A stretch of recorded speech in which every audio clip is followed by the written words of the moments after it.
តើអ្នកដឹងទេថាតម្រងនោមរបស់មនុស្សអស្ចារ្យប៉ុណ្ណា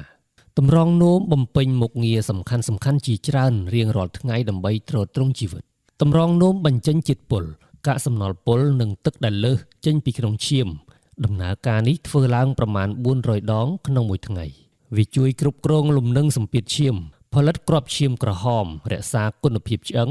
រក្សាលំនឹងកម្រិតសារធាតុរ៉ែនិងសារធាតុទ្រទ្រង់ជីវិតដូចជាសូដ្យូមនិងប៉ូតាស្យូមក្នុងចរន្តឈាមនិងជួយគ្រប់គ្រងជាតិអាស៊ីតក្នុងឈាមផងដែរបើគ្មានតម្រងនោមនោះជីវិតក៏មិនអាចរស់នៅបានដែរករណីតម្រងនោមចុះខ្សោយក្នុងកម្រិតមួយដែលនៅអាចជួយសង្គ្រោះបានវិធីតែមួយគត់គឺការព្យាបាលដើម្បីទប់ស្កាត់ការវិវត្តរបស់វាប្រសិនបើវាដល់ដំណាក់កាលចុងក្រោយដែលតម្រងនោមខូចខាតធ្ងន់ធ្ងរគេត្រូវលាងឈាមឬប្តូរតម្រងនោមថ្មីដើម្បីអាចរស់នៅបានមនុស្សគ្រប់គ្នារស់នៅប្រចាំថ្ងៃគឺប្រឈមនឹងការខូចតម្រងនោមដូចគ្នា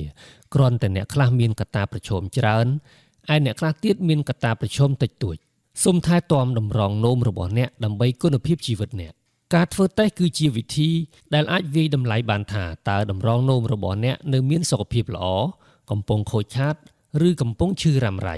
ដើម្បីគ្រប់គ្រងនិងព្យាបាលឲ្យបានទាន់ពេលវេលាសូមតាក់ទងមកដើម្បីសួរព័ត៌មានបន្ថែមអំពីការឆែកសុខភាពតម្រងនោម